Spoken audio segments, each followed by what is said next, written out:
Shalom aleichem and welcome to Online Smicha. In Hilchos Shabbos Siman Reish Ayin Dalid Siv Beis, the Alter Rebbe speaks about the chiyuv of lechem mishna on Shabbos, to have two breads.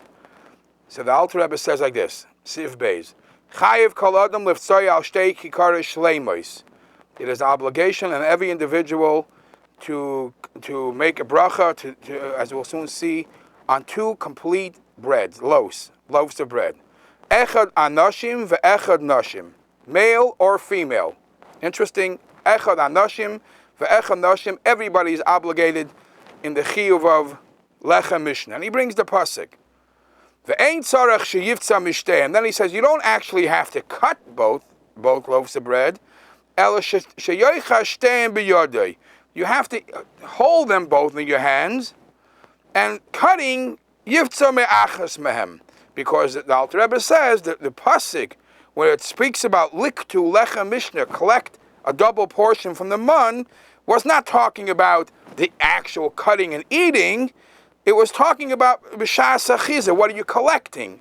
So the holding has to be holding of two loaves of bread. The cutting, you could cut one. And then he goes on the whole process of which one should you cut, and how should you hold the challah, what should be side by side, up or down, etc., etc.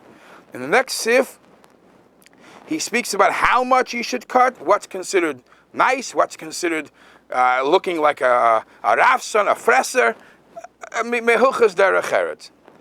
If you look back to the source of this halacha, you find something very interesting. When the Gemara speaks about this, in Gemara Shabbos, the Gemara doesn't ever mention the word that the breads have to be shleimos, complete.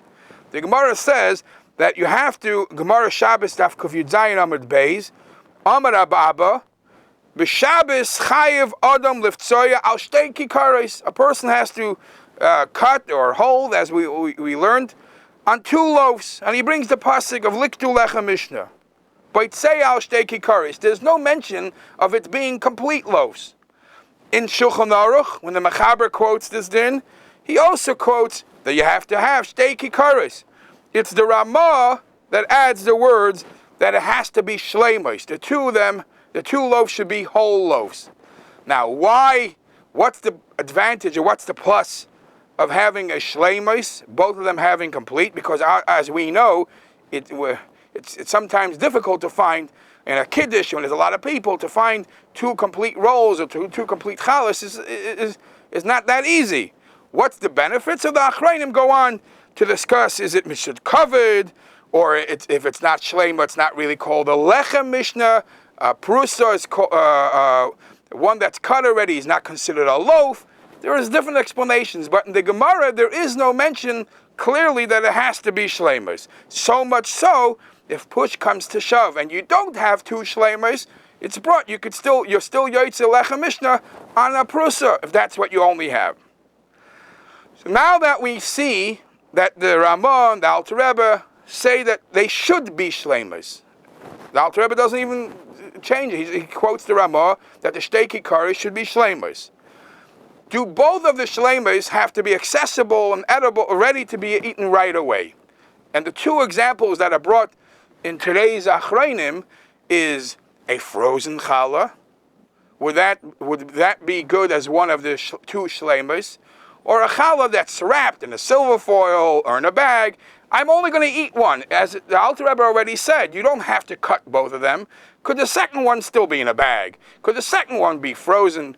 And other achrayim, they speak about, could the second one even be one that I'm not going to use because it's not tasty or it's not that my level of kashrus? Let's talk about the first two cases, the first two issues about a challah being either frozen or a challah still being in a bag.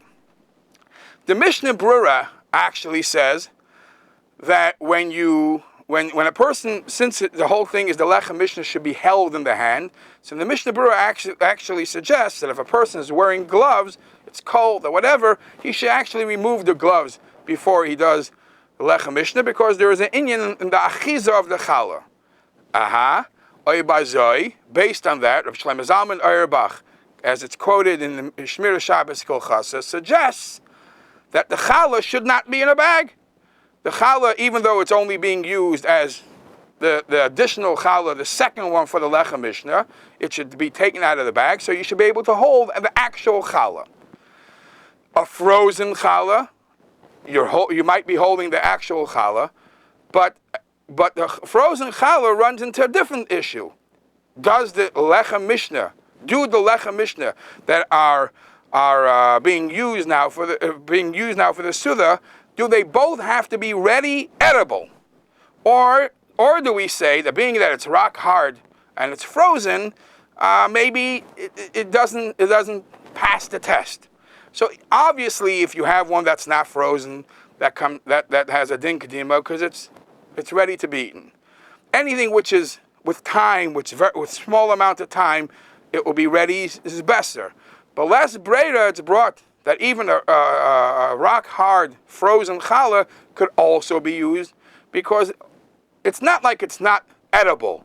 It's not like on Pesach, Erev Pesach, you're using matzah, which you're not allowed to eat the matzah as part of the lechem mishna. It'll take time. In an hour or two, when it defrosts, it's edible.